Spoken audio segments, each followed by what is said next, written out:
You have questions, we have answer. This is Jane Muller. And this is Ken Muller. Welcome to our show, all about real estate with Ken and Jane. Well, Jane, spring is here. Yay! So, yay. They couldn't come soon enough, right? After we had that cold February, cold March. Hopefully the spring will bring a lot of warm weather.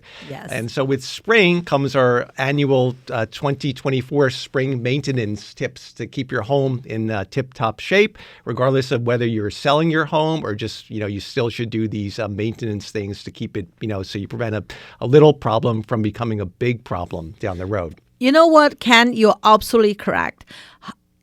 As a listing agent, right, we visit a lot of homes. Some home, you just see how, once you see outside the house, you will know how the owners, okay? You just see how neat the lawn, how nice the house presents itself. I'm not talking about luxury. I'm not talking about really spend a lot of money to make the house look, extraordinary. No, just the maintenance. Little things, but little things. But Jane, isn't that contradictory to the saying that you can't judge a book by the cover? But it does. But in this case, with a house, I think you can judge.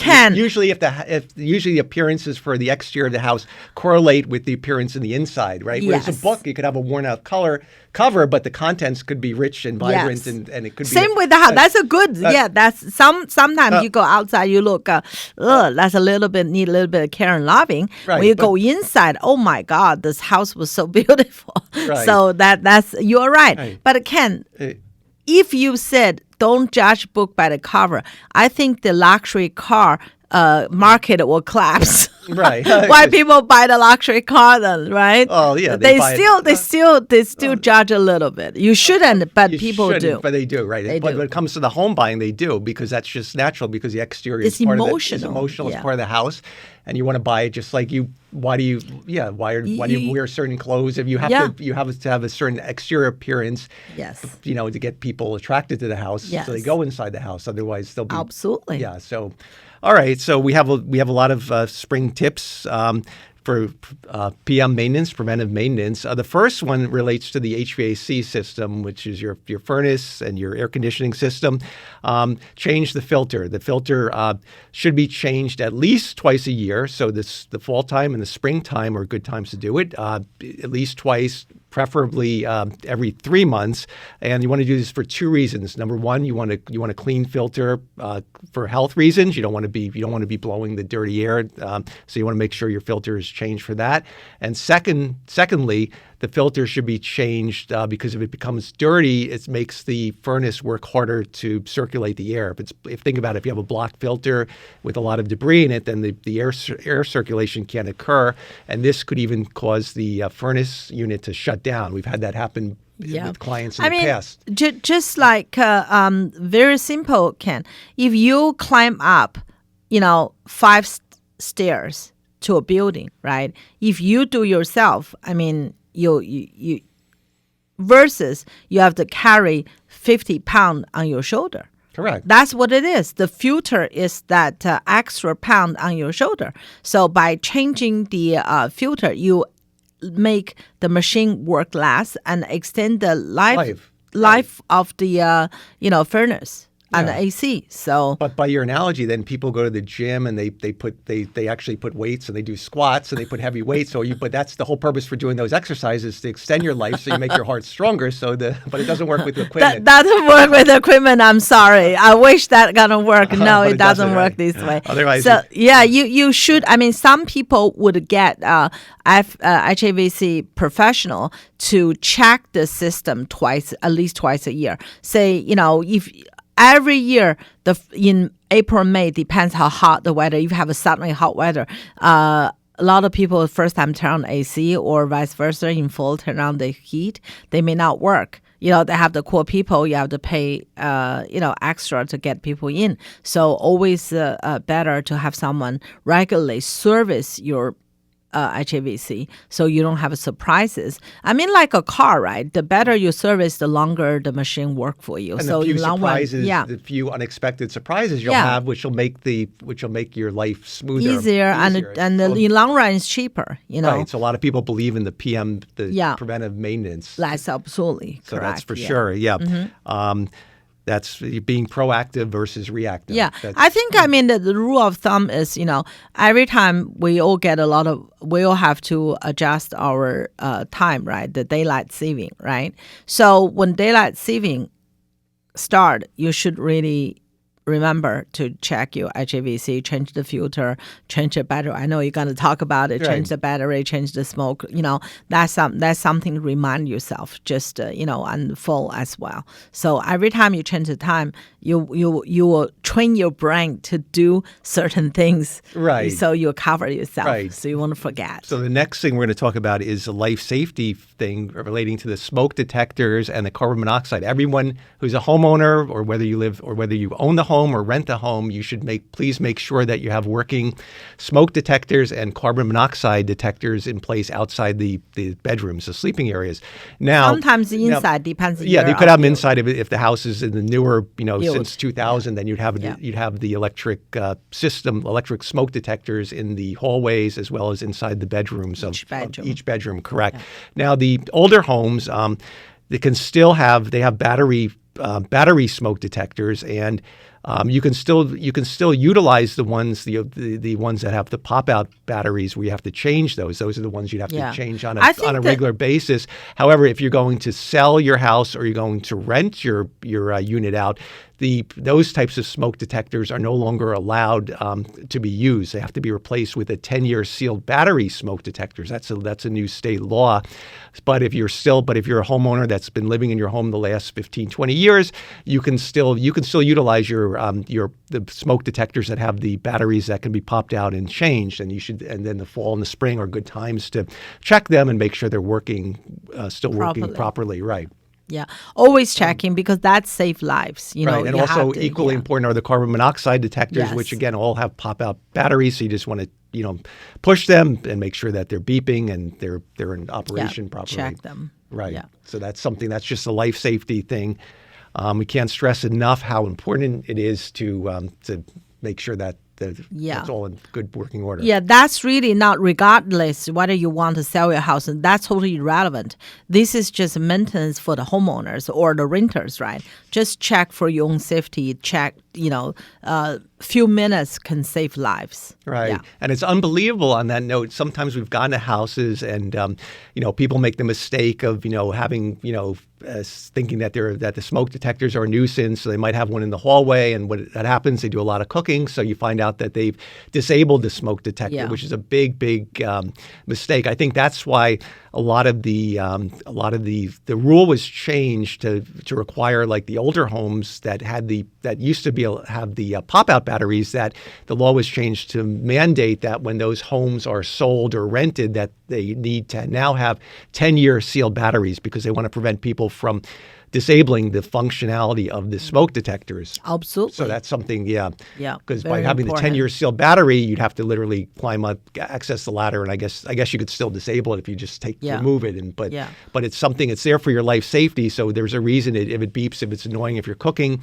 okay, then it should not normally happen. But if it does, please do not disregard it or disable it. Let it, because it could save your life one day. Yes, absolutely. Yeah, and neighbor's life too. If you're in multiple dwellings. Yeah, and it's not only your safety; it's your neighbors. Yeah, and there's so many fires, and again, carbon monoxide is a silent, odorless gas. So, again, that has to be the requirement is that the detectors are within 10 feet of the bedrooms, but outside the bedroom entrances, because the idea is you want to detect the carbon monoxide before it seeps into the bedroom and it becomes too late. You have time to because it's a deadly gas. Yes. Yeah. All right, so we covered that. So let's now turn to one of your favorite things, which are the gutters and the leaders. That's right. The leaders. I can't. You think it's common sense, Ken, but it happened again and again. How many house owner call me? I go there. I mean, sometimes even luxury home is really, which they have employed a lot of people take care of the house. I go there. I see a little plant, sometimes the bigger plants, growing in the gutter. And you've tried so hard at your house to grow a plant, and you can't grow I one. gotta grow. It's like when our daughter had to try to manufacture mold or something, she couldn't do it. But I just said, why don't you just open the refrigerator and take out that piece of, that stale piece of bread or that cheese that's been in there, right? It's the same thing. You've gone to some customers' homes and you see a plant growing in the gutter, right? Yes, I mean, I just that's really damage your home. Hey, everybody. Take the clean up the gutter. Otherwise, the water is going to go down your basement. So and then create a lot of structure issue, mold issue, safety issue, health issue.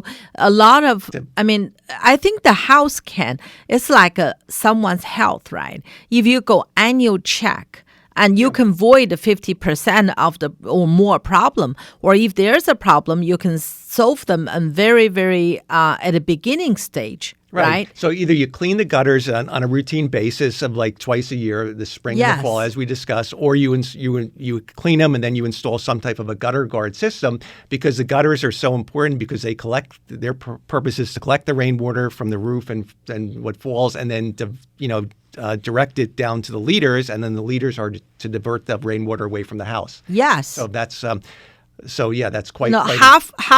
I think half of the problem, basement water problem, half is because the gutter is blocked, or the downspout is too close to the house. They collect the water, but directly dump into the basement. And we've seen homes, unfortunately, that may have the gutters in good working order, but like you said, Jane, then they run in the leader, and the leader runs vertically, and there's no elbow extension away from the house, so the rainwater that drops from the leader, it just drops vertically right in front of the house, and so all that water accumulates against the foundation. Then eventually, it's going to penetrate the inside. And do damage. I mean, just $5 by elbow from Home Depot, that will going to save you a lot of money and headache. Is the key. In the future. All right, why don't we take a short break, and we'll be right back after these messages.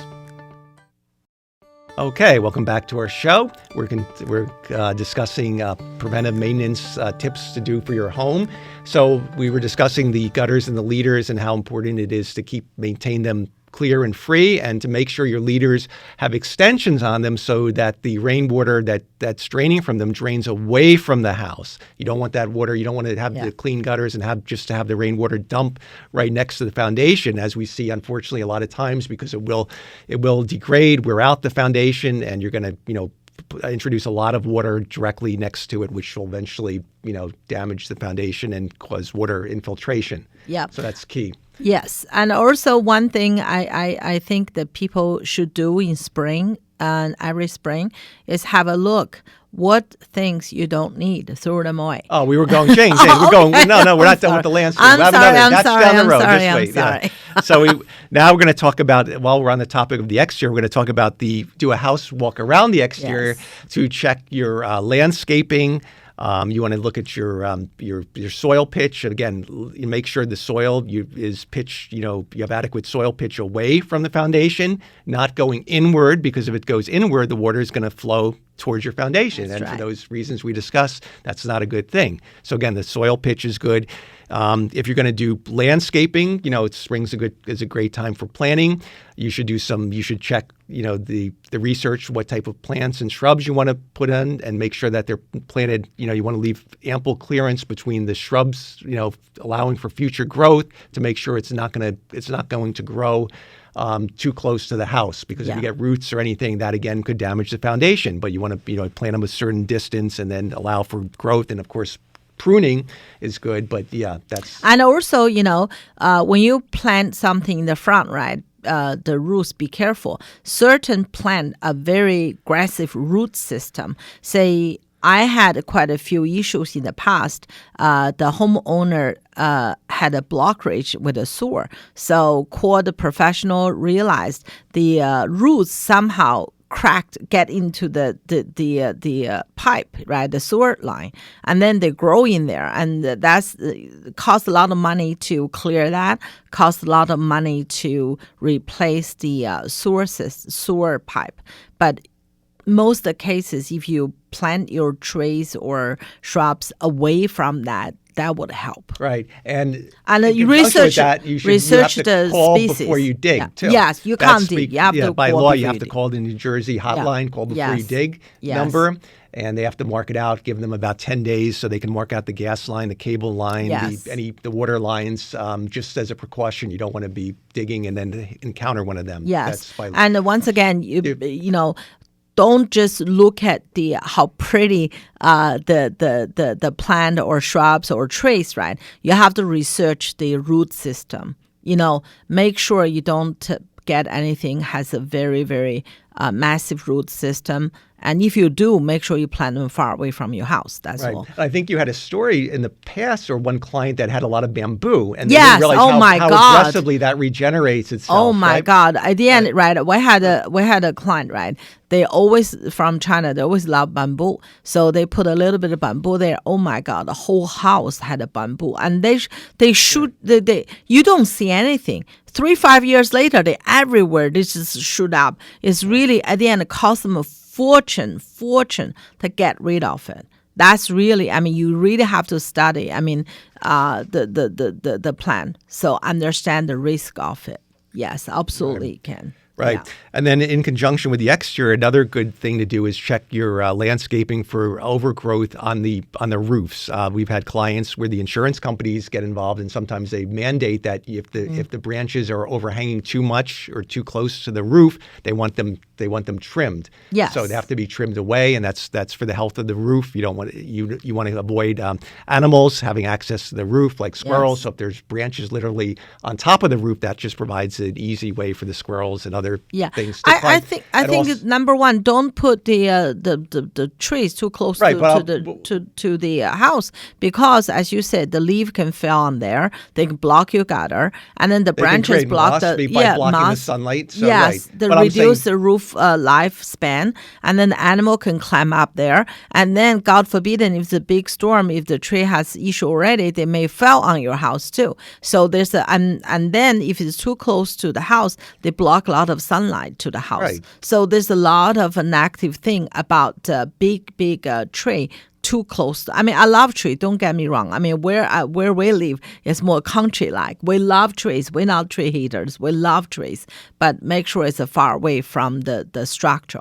You know, Right. you can plant them, Right. far But from the house. existing homeowners that bought a house that has well-established trees, they just have to then trim, Yes. cut the branches that are overhanging the roofs for those reasons you Absolutely. mentioned, and Yes. just maintain it and Yes. Mm-hmm. let the tree grow tall and high, but just so Yeah, that the overhanging trim. branches Yeah. are removed from Yes. the roof areas. Absolutely. Yeah, Yes. that's key. And also roof trees can, if they're planted sometimes too close to the sidewalks in certain towns, we find that the roots cause upheaval of the sidewalks, which can become costly. So, Very costly. Trip hazard. Trip hazard, The and fact then- your insurance, the fact, I mean, someone could trip. That's yeah, really, we witnessed a lot of sidewalks where that were Yeah. really like mini ski slopes, the way they were, just the upheaval factor from the Yeah. roots. Yes, So absolutely. the roots then in that case have to be cut out and to dealt with. Yeah. To be leveled. Yeah. Mhm. Yeah. All right. So now we can turn back to the inside, and you want to turn over to your You know what? Before inside, Right. now we talk outside, right? Another topic I like to talk about is sometimes, right? If you spend a little money, okay, it's not a big thing, little money. Say, for example, if you can hire a handyman in the spring weather and one day it's good, or yourself, just paint the gutter. Paint the gutter. Sorry, not the No, gutter. you mean Paint the the shutter. Paint the shutter, or maybe even go further. Paint the window sill outside. So that's going to help prevent the aging or damaging of that. It look great. You give yourself a lift up when you paint out the shutter and the window sill. And just like a women, we wear lipstick, right? It just give you a lift up when you come home every day and you look at the house. You're so proud. You're so happy. So, and the door frame as well. Just a simple thing. If you don't have to do it every year, by the way, maybe a couple of years, 2-3 years. So that would give you can try different color, give yourself a different feel, different look, right. just like you wear different T-shirt, Right. So, and first impressions are key. So when somebody comes to your front door to see the house, I mean, that's what they're going to notice. They're going to notice the door. Forget about other also, people, even for yourself. Right, it gives you a lift when you too. go home, you're happy. It's your house. That's where you live, how you raise your family. That's your secret place. You want to be you're happy in your secret place, put a right? little lipstick on the house, give it the That's shutters. right. If the red is fading or the color, you just paint them and you give it that fresh lift look, up. lift up to it. Yeah, you can change different colors. Your house will thank you for it too. That's right. It'll look different. Yeah. Right. Another thing is with outside topic, right? If you have a patio, if you have a deck, if any wood rotten or something, make sure you replace it because you don't want one day tripped. Once again, safety, right? And if you have a wooden deck, you have to paint it every few years because that's going to extend the life of the deck. Otherwise, costs a lot to do it. And the patio, the same thing. If you have a loose stone or something, just fix it. They're a small job. If you don't do it, it could create getting worse and worse, bigger and bigger. Right. And I think we've covered this in the past shows, but if you do certain jobs, if you have a list of things and you do a few jobs every year, that'll save you in the long run, because if you do nothing for the house for like 15, 20 years, then instead of having, one or two things to do to get ready when it becomes time to move, you're going to have a list of maybe 30 or 50 things that are, or maybe the same amount of things, but the magnitude will be much bigger and the cost will be much bigger. Like if you neglect, forget about you sell your house. Just say, I don't want to sell my house, right? I will die in the house. Let my children to deal with it. Even you have that thinking, right?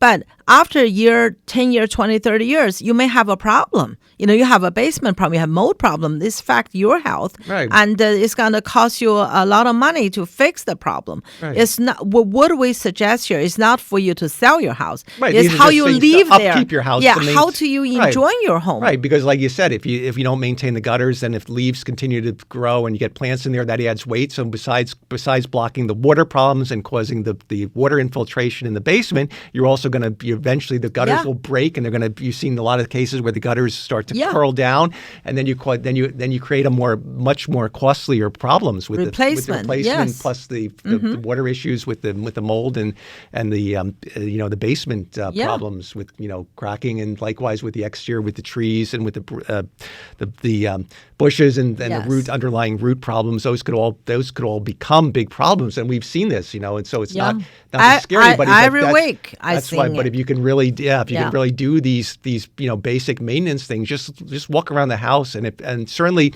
we don't recommend anybody climb on the ladder. If you're not capable, then get a handyman, get a contractor, get somebody with insured that qualified to do that work, and let them clean the gutters for you, and let them bring soil in if you need to regrade your landscape, or you want to add landscaping to your house. Yes. And that's really something how to, happily and living in the house, right? And another thing a lot of people would do, as you mentioned, Ken, when you go inside the house, spring clean. That's really whatever you don't need and get rid of them. And I had a friend / past client, but we're friends now, call me and say, Jane, what are we going to do? I have a lot of stuff. I ask her, why you buy so many furniture? The house should have some space, right?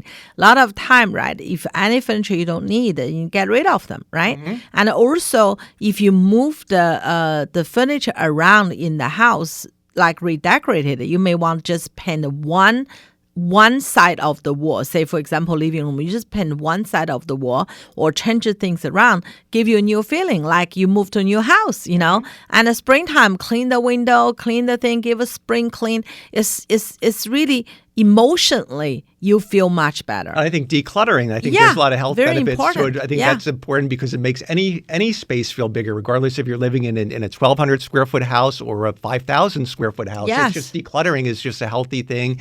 If you're not using stuff in your closet, donate it to furniture. You can donate it to goodwill, good causes. It's just so important that it'll give you it'll make you feel better by doing that. Yeah, recently I had a client, they had, so much stuff in there. The house looked like so small, but now we just had a contract sold it. And then when the contractor clean up, believe it or not, it's like, 5 dumpster not enough. Can you imagine? They and still then need we're more. almost out of time, but lastly, we just want to say it's not a bad idea to have a PM contract with a pest control company. Yes. You want to make sure that, your house is protected against termites, carpenter ants, and any other wood destroying. That's very important. Insects, yeah. Yes. When you find them early, there's no problem, just treatment. But if you don't, and later on the damage have to deal with, that's a huge amount. Like everything else. Yes. Yeah. Prevent it before it becomes a bigger problem. All right, we are out of time. We'll see everyone next week. Thank you.